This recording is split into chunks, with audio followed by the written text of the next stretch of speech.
Good evening, everyone, and welcome back to tonight's bedtime story. Tonight, we're reading More Tales to Give You Goosebumps by R.L. Stine, special edition number 2, with 10 spooky stories inside. Tonight, we're reading his second story in the book, P.S. Don't Write Back. Camp Timberlake Hills. Camp Timberlake Hills, my new sleepaway camp. My new, really cool sleepaway camp. I've been here for 8 days now in bunk 14, and I'm having a totally awesome time. The guys in my bunk like to horse around and play tricks on each other. They're the best. But Sam is crabby. He's a camp director. Sam is a huge and over 6 feet tall with a stomach that explodes over his belt. His gray bushy mustache is the only hair that grows on his head. He's totally bald, and he never smiles. Never. There's lots to do here, but softball's my favorite. The guys in my bunk are the best softball players in the whole camp. Not to brag or anything, but I happen to be the bunk's star hitter, and I'm only 12, a year younger than everyone else in the bunk. Home Run Dave, that's what they call me. And as I said, camp is pretty excellent. There is one problem, though. I've been here for over a week, and I haven't received a single letter from home. Now that might not sound so strange, but last summer, Mom and Dad sent 4 letters and a carton of pretzels, and that was on the second day. This year so far, nothing, not even a crummy postcard. So when Sam grumbled, "Mail call," this afternoon, I raced out of the bunk. I knew he'd have a letter from me today, or a package, or something. Sam dug through his mail pouch and pulled out a bunch of letters. Don Benson, Mark Silver, Patrick Brown. The guys jumped up to claim their mail. By the time Sam finished, Don held up 6 letters. "Hey guys, how many did you get?" Jeremy waved 3 letters in the air. Patrick paraded around with the new Mutant Ratman comic that his dad had sent, and I had nothing. "I can't believe this," I muttered. "Mom promised she would write." "I know it's no big deal, really. I mean, there must be lots of kids at camp who don't get mail. But my parents had promised." 3 days later, and still no mail. I asked Ham to check with the post office. He said he would, and the post office is run by Miss Mildred. She's been in charge of the town mail forever, and in 50 years she's never lost a letter. At least, that's what she says. I started imagining all these crazy things. Maybe Mom and Dad sent my letters to the camp I went to last summer. Or maybe there had been an earthquake, and they couldn't leave the house. Dumb things like that. Anyway, I finally decided to call home and find out what was going on. "Sam," I said after a mail call that day, "I need a phone home." Sam shook his head no. "No calls home unless it's an emergency," he barked. "But it is an emergency," I insisted. "No calls home." The next day after swimming, we all raced back to the bunk to change for our big softball game against Bunk 13. "Mail call," Sam yelled as I tied my sneakers. I ran out to the porch in time to see Sam yank out the first letter from his pouch. "David Stevenson. Today's your lucky day. Miss Mildred found this letter in the bottom of a drawer," Sam said, waving a crumpled envelope in the air. "She can't imagine how it got there.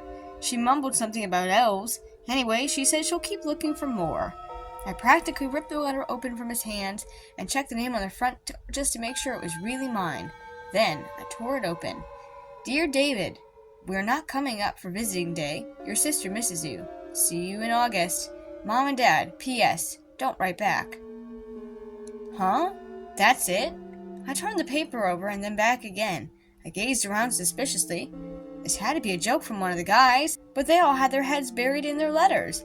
No one even glanced in my direction. I sat down and read my letter again. "We're not coming up for visiting day." How could that be? They promised.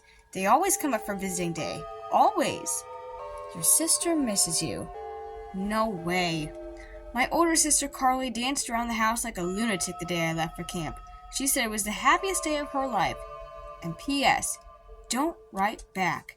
Now that was the weirdest part of all. Why would Mom write something like that? She said she loved getting letters from me. A huge lump stuck in my throat and I wanted to cry. But I didn't. Not until the next day. The next afternoon another letter came for me. Excellent! This will explain everything. I started to read. "Dear David, we're sending you to live with your great Uncle John. He's coming to pick you up on the 27th. We think it's for the best. Mom and Dad. P.S. Don't write back." "What?" I choked. The letter shook in my trembling hands. How can they just send me to live with my great-uncle John? I mean, he's 87 years old and lives in an old-age home. I glanced up and stared into the trees across from my bunk. They started to spin around me and my hands grew numb. Then they turned to ice and my eyes filled with tears. I leapt up and ran, all the way to the camp office, up the stairs to the front door, but it was locked. I peered through the window screen. No one inside, but there, hanging on the wall, the phone. I had to get to that phone. I twisted around to my left and then to my right. No one was in sight. Good. I gently raised the screen and crept over the windowsill into the office. Then I darted for the phone and dialed. By the third ring, my palms dripped with sweat. Beads of perspiration clung to my forehead. Come on, pick up. I shifted my weight from one foot to the other. Come on already. Then, finally, on the fourth ring, my mother answered. Mom, I cried. What's going on? Not home right now. Please leave a message and have a nice... Oh no. I heard voices outside, coming toward the office. No time to leave a message. Think, Dave, think. Get out of there quick. Then I spied it, a window at the back of the office. I threw open the screen and dived out. I charged back to the bunk, panting wildly. I leapt up the porch steps, then threw the door open. And there stood Sam, a stone statue, glaring at me. Stevenson, you're in big trouble. But Sam, I started to explain. No, Stevenson, you're late for the scavenger hunt in the woods, remember? Now you'll have to catch up with the other guys. He shuffled down the stairs and headed for the trees. The scavenger hunt? Right, a hike through the woods, then a campfire supper, then the hunt. I had forgotten. I tossed everything out of my drawers, searching for the stuff for the scavenger hunt. My sweatshirt, backpack, and flashlight. How could my parents do this to me? I kept repeating over and over to myself as I searched the bunk frantically for my flashlight. And then I saw it, under my bed, next to the flashlight. The envelope from the letter this afternoon. I read the address again. David Stevenson, Camp Timberlane Hills. That's it! Why hadn't I noticed it before? My camp is like Timberlake Hills. Now it made sense. Camp Timberlane Hills stood on the other side of the lake. A mix-up. Simple as that. I breathed a small sigh of relief. Those letters weren't for me. They were sent for some other David Stevenson at some other camp, and he probably had my letters. I grabbed my flashlight and stuffed it into my backpack. I knew what I had to do. While everyone searched for clues on the scavenger hunt, I would escape across the lake and find Camp Timberlane and the other David Stevenson. As soon as the scavenger hunt began, I slipped away in the dark and headed for the dock. The camp rowboats bobbed gently up and down on the moonlit water. I steadied one and climbed inside. I leaned over and tugged on the rope that held the anchor. Heavy, very heavy. I clutched the rope with two hands and heaved. Uh-oh, not as heavy as I thought. The anchor flew out of the water and crashed onto the boat floor. The boat pitched from side to side and I crouched down and grasped at the oars tightly. Then I waited and waited to be caught. Silence. I breathed a low, steady sigh, and then I locked the oars in place and began to row. As I cut through the water, the twinkling lights from the camp grew smaller and smaller. I turned to glance at the opposite shore. Thick woods and total blackness. Maybe this wasn't such a good idea. But I had to get to the other camp. I wanted my mail. I rowed faster and my arms ached. Tiny splashes around the oars thudded in my ears. My head throbbed. Then, finally, a dock. I dropped the anchor and stepped up. The dock's rotted wood splintered and cracked under my sneakers. Where is the path, I wondered.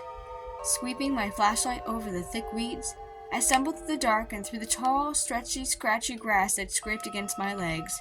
Suddenly, the beam from my flashlight fell upon a big wooden sign. I stood directly in front of it to read the worn letters. Camp Timberlane Hills. I had found it.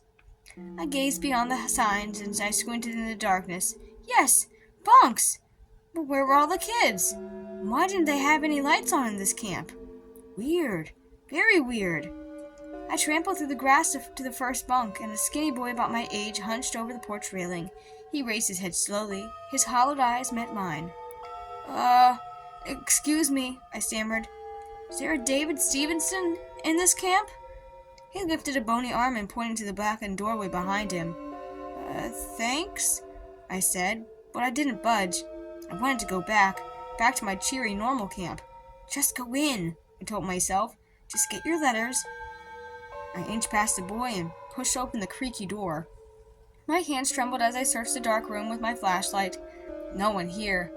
I'm leaving, I decided. This place is just too creepy. Way too creepy. But as I turned, I caught sight of something. No. Someone moving in the shadows. Who's there? I choked out. What do you want? A harsh voice replied. I'm, looking for David Stevenson. Well, you found him, the voice snapped back. I shone my light on the very back of the bunk, and there he stood, a scrawny kid with long brown hair and torn, dirty clothes. What do you want? This David Stevenson demanded with an icy stare. I couldn't answer. My heart thumped wildly. I said, what do you want? He repeated. I gulped loudly and began. I have your mail. His eyes narrowed angrily. My what? I pulled the letters from my pocket and I held them out. Your mail. Letters from home, I explained. And I'd like mine if you have them. Who are you? He demanded. He stepped closer to me. I'm David Stevenson, too, I replied. You see, I go to camp. Leave, he screamed, shaking his fist violently. You can't let me see you here. Oh, wow, this kid is crazy. Listen, I pleaded. Just give me my letters and I'll go. Go, go, go, he shrieked. I flew out of the door and down the steps. The skinny kid had disappeared. I staggered through the thick grass, darting around tree stumps and boulders, and then I noticed this familiar smell.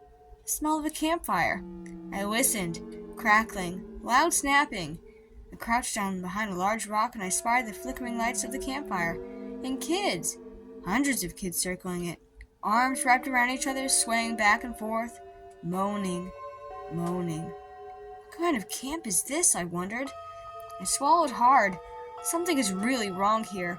I jumped up ready to bolt, but a long, skinny arm swooped down and grabbed my hand. The kid from the porch. His eyes glowed an evil red as he tugged me toward the fire. I struggled to break free, but I couldn't escape from the skinny kid's grip. The swaying campers turned to face us, moaning. Their sunken eyes stared blankly into mine. Were they in some kind of weird trance? Their sunken eyes... They dropped their arms and parted for us. My face flushed in the heat of the leaped flames, and then I knew what would come next. They were going to push me into the fire. No! I screamed. With a hard tug, I broke free and ran, faster than I'd ever run before. I leaped into the boat. I rowed swiftly across the lake, and then I charged up to my bunk. Sam paced on the porch, back and forth, back and forth. Sam! Sam! I cried breathlessly. Stevenson, where have you been? The whole camp is out searching for you. And your mother called. She said they had to go away. Sam, listen. In one long breath, I told Sam about everything. The camp, the other David Stevenson, the sad, moaning campers, the skinny kid who tried to drag me into the fire. Sam stared hard at me. David, what are you talking about? We're the only camp on this lake. No, you're wrong, Sam. I saw it. The sign said Camp Timber Lane Hills. Sam rubbed his chin thoughtfully. Well, there was once a camp across the lake, he said, but it burned to the ground one summer, 30 years ago. No, I shrieked, it's there. I'll show you. Sam ushered me up to the bunk steps. We're not going anywhere tonight. We'll straighten all this out in the morning. What? In the morning, Sam repeated sternly. Now let's get inside and go to sleep. I staggered to my bed in a daze. I know what I saw. I mumbled as I climbed into bed. I grabbed my flashlight and pulled the covers up over my head. I flicked on the lights and flashed it on one of my envelopes that I had just received. See, I'm not crazy. It says right there, David Stevenson, Camp Timber Lane Hills. Then I pointed the light along the top corner of the envelope and gasped. Postmark. It was dated July 10th, 1964. The end. That's going to do it for Tales to Give You Goosebumps by R.L. Stines, Special Edition number 1. But don't worry, come back and we'll do Special Edition number 2 next time, as I have the next 5 in the series lined up. Thank you so much. If you wouldn't mind, go ahead and press the like button and subscribe if you haven't already done so. If you change your mind later, you can always unsubscribe. I really do appreciate all that you do to help push my content out there to more kids looking for bedtime stories. If you want to support me in other ways, I do have a Patreon and an Etsy store. Both linked are in the description below. Thanks so much, and have ghoulish nightmare dreams tonight.